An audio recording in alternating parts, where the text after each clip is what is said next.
Hello, Eamon McAuley here. What about the Mighty Reds last night?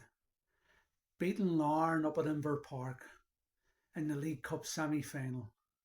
Marvellous performance. We haven't beat Larne up at Inver Park in many years. Uh, so we're in the Cup final March the 9th, Windsor Park, against the Glens. 50-50 match, I would say. But absolutely delighted. I had a funny feeling that we could beat Larne last night. I had a good feeling. We're a great cup side. Yes, today's talk then is going to be about Cliftonville, my team, my only team. It's the only team I support. And we're not talking about politics or religion, okay? So if you're going to leave any sectarian comments, I'll delete them. And if you are, sorry you. Let's move forward for our children and our grandchildren. I lived through these troubles. I don't want to see them being repeated. So, yeah, the Cliftonville area and the Cliftonville Road up until the mid-late 60s was middle class Protestant. But when the troubles broke out, we all have violence. There was demographic changes, and Protestants moved out, and working class Catholics moved into the Cliftonville area, the Cliftonville Road, and the Cliftonville football team is the oldest football team in Ireland. It was formed in 1879, and for years and years and years, they played maybe in front of 30, 50 people. But in 1979, something happened. There was a change. I remember it well. I remember being in Ardoyne Youth Club when all the kids were talking about Cliftonville Football Club. They were on a good run in the Bass Irish Cup. And yeah, a lad from Dunedin Park in Ardoyne called Peter McCusker played for Cliftonville. And one of our school teachers up in St Gabriel's, Kieran McCurry, played for the Reds. So there was a change, and within weeks, instead of playing to 30, 50 people, well, we're playing to over 1,000. And it grew and grew. And today, 2025, all Cliftonville's home games now are sellout games. Amazing. So, yeah.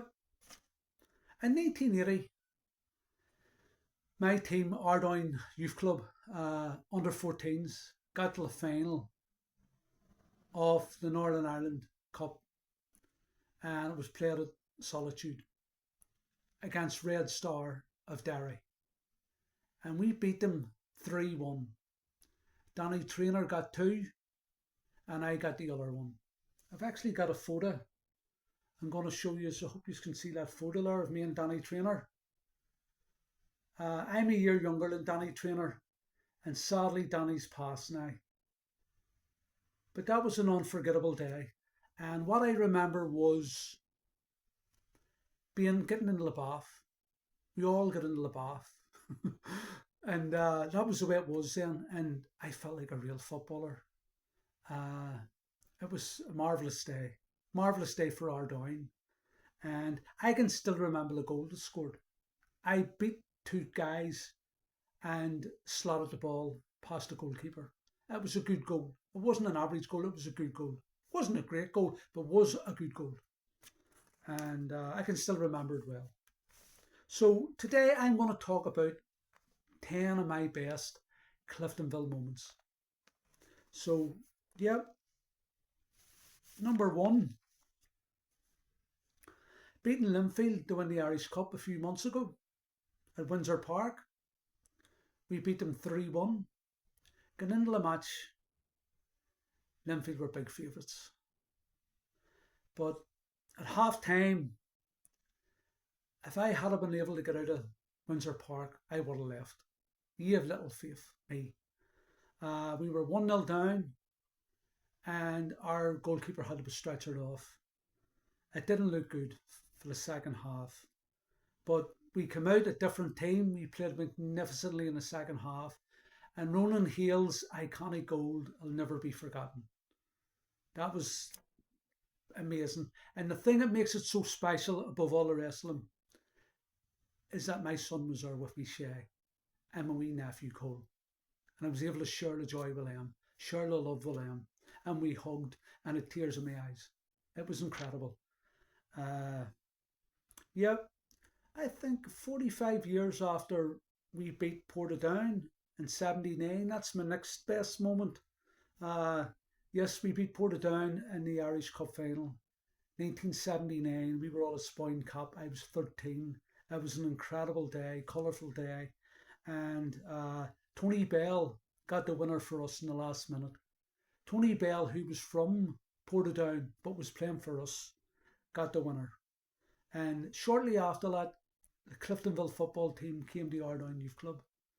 And it was like the Beatles coming, we were getting scraps of paper and getting them to sign the scraps of paper.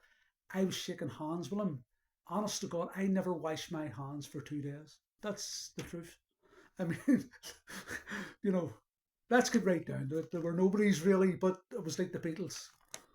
They brought so much joy to North Belfast and beyond, and West Belfast.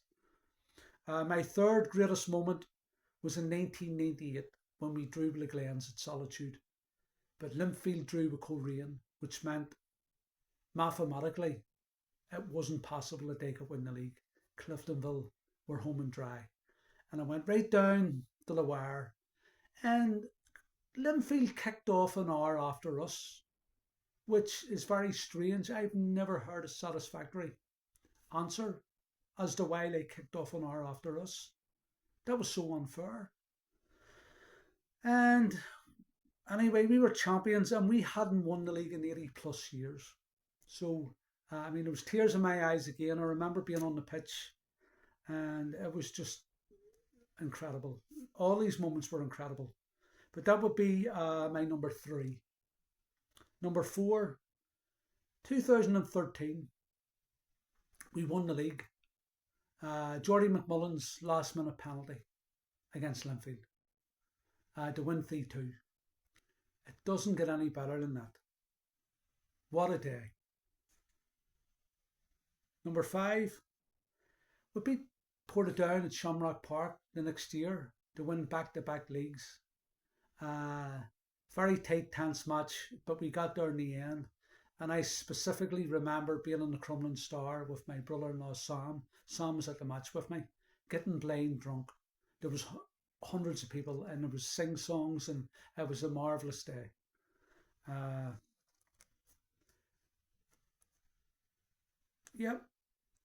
Number 6, 2022, we beat Coleraine 4-3 in the League Cup at Windsor Park.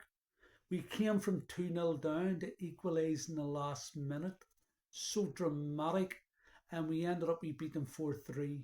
That was the Gormley boys era. I think Gormley got 2 and McNeil got 2. 2 Ardown men. So number 7 was when we beat Ballymena. We were 2-0 up. This was for the League Cup. And we were 2-0 up, but Ballymena come back to make it 2 each, and we feared the worst. But we got the winning goal. Can't remember who scored it, but once again, it was incredible. It was unbelievable. Marvellous day. That was 2015. So in 2013, once again, League Cup final at Windsor Park, we were awesome. North Belfast Derby. We were awesome in beating Crusaders 4-0. Fantastic display. Even Ryan Catney got a goal. That's, a rarity. Once again, that was the Gormley boys era. Marvellous. I had to go to work.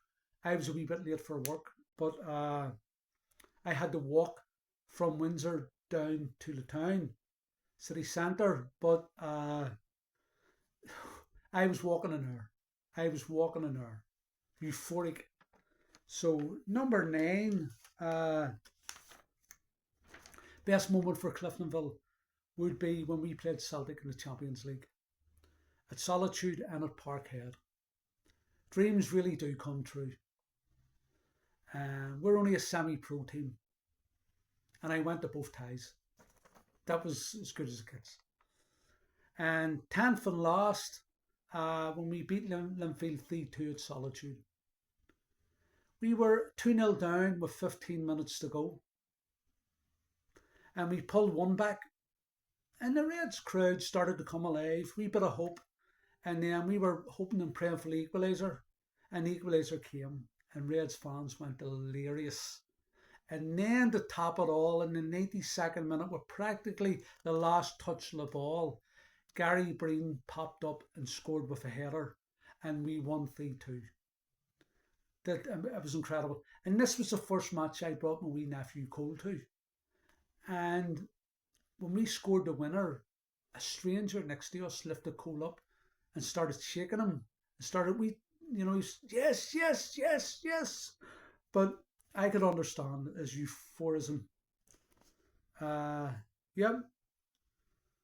There you go. There you go. That's 10 of my best Cliftonville moments. And thanks very much for listening. I've been away for a while, but I'm going to be back for some good boxing talks very soon. So take care and God bless. See you soon.